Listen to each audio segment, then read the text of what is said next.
For nearly a century, Woolworths has positioned itself as the fresh food people, the green and gold bedrock of Australian suburbs. But beneath that veneer of reliability, the math is changing.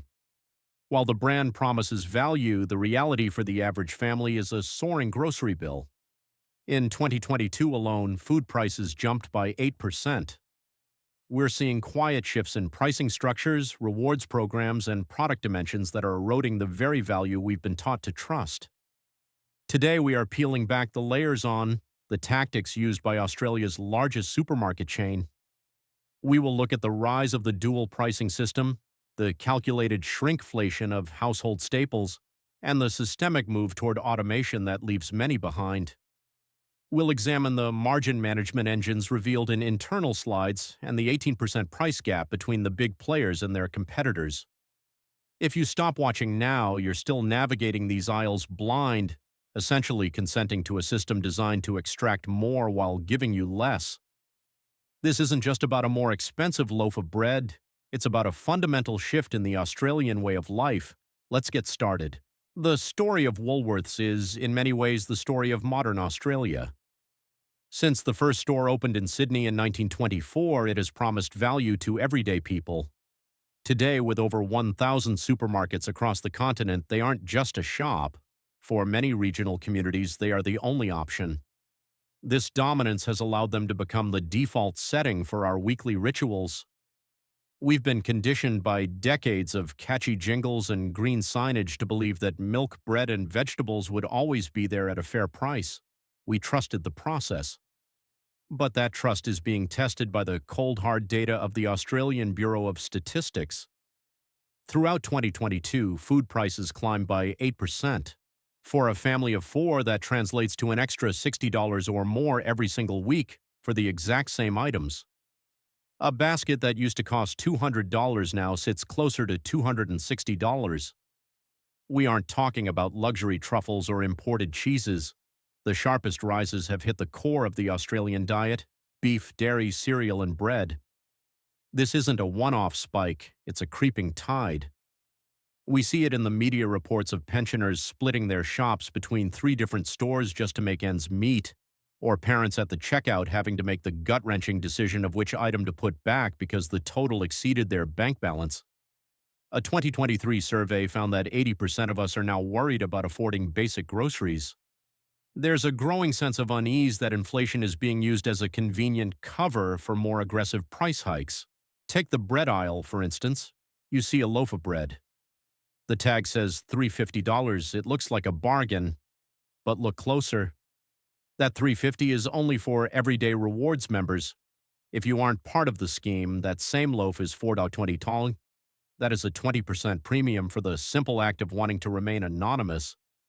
This dual pricing system is the new frontier. On a single basket, a non-member might pay $7 to $80 more than a member. Over a month, that's $30. Over a year, you're looking at hundreds of dollars in non-member taxes. Everyday Rewards now boasts 14 million members. It is one of the largest loyalty schemes in the country. It's free to join, sure, but the currency you're paying with isn't just money, it's your data. Every scan, every boosted offer, every item you buy is tracked, mapped, and fed into an algorithm. And this leads us to the heart of the machine. Internal Investor slides from 2024 reveal what they call a margin management engine. This isn't just marketing speak, it's a sophisticated system that uses your loyalty data to drive higher returns on core products. They see your data as an asset to protect their margins. While the public focuses on inflation, the system focuses on margin protection.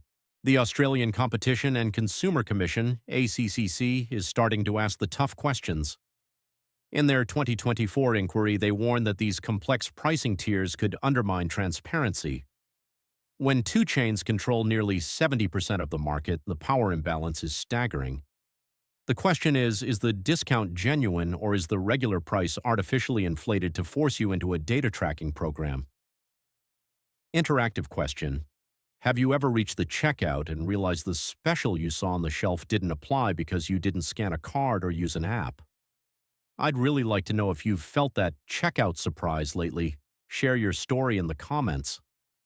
Now let's talk about what happens before you even reach the register. It's called shrinkflation, and it's a masterclass in visual deception. Consider a box of cereal. It looks identical to the one you bought last month. The price stays steady at $4.50, but if you check the weight, you'll find that in late 2023, the 560 green box quietly became a 495 green box. The math is brutal. Your cost per 100 grams didn't stay the same. It jumped from 80 cents to 91 cents. That's a 13% price hike hidden in plain sight, and it's a pattern. Chips shrinking from 200 green to 170 green. Chocolate blocks trimmed from 200 green to 180 green. Yogurt tubs losing 100 grams while the price remains frozen. Packaging is designed to distract you.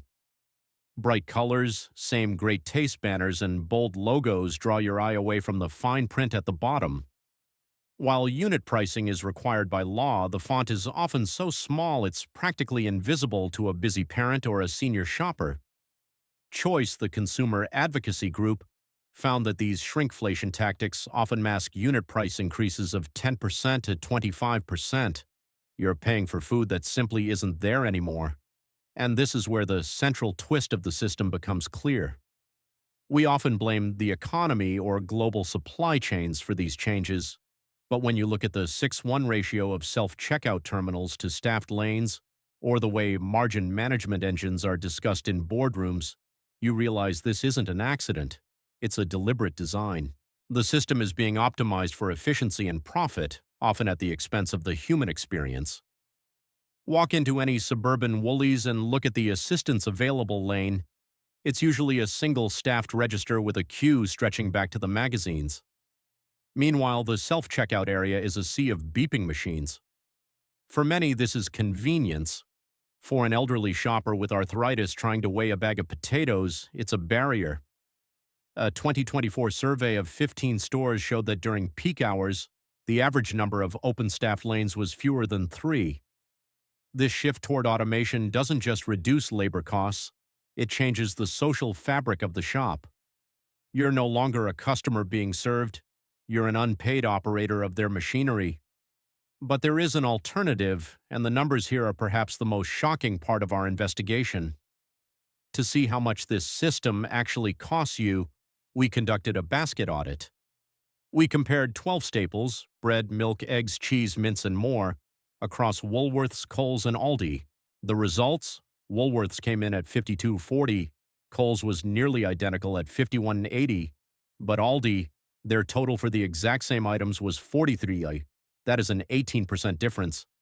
Aldi doesn't have loyalty cards, they don't have member-only pricing, they don't have complex apps. The price on the shelf is the price you pay.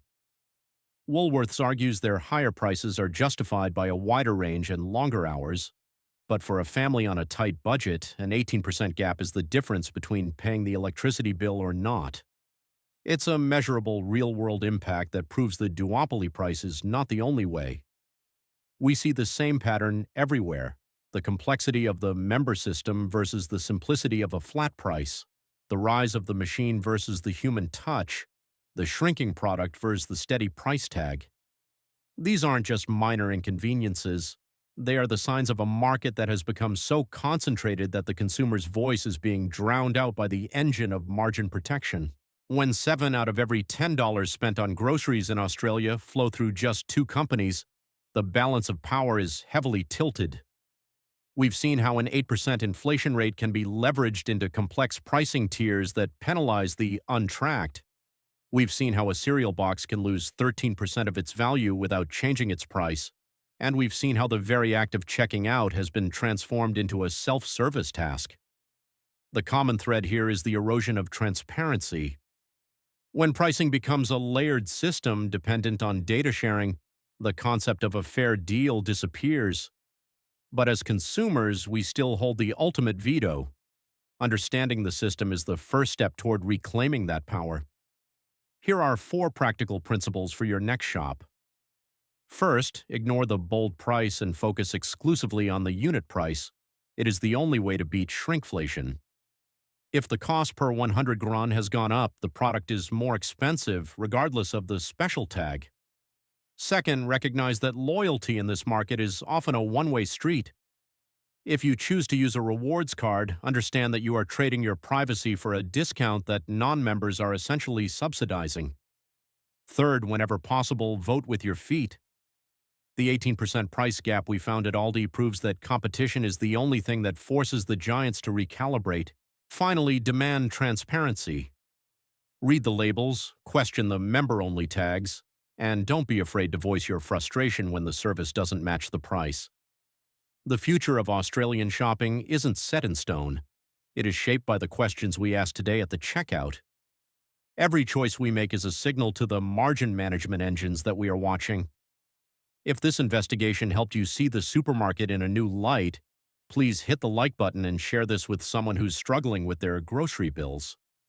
We need to keep these conversations going to hold the system accountable. Subscribe to the channel for more deep dives into the products and habits that define our lives.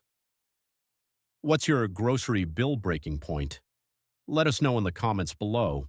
We'll see you in the next investigation.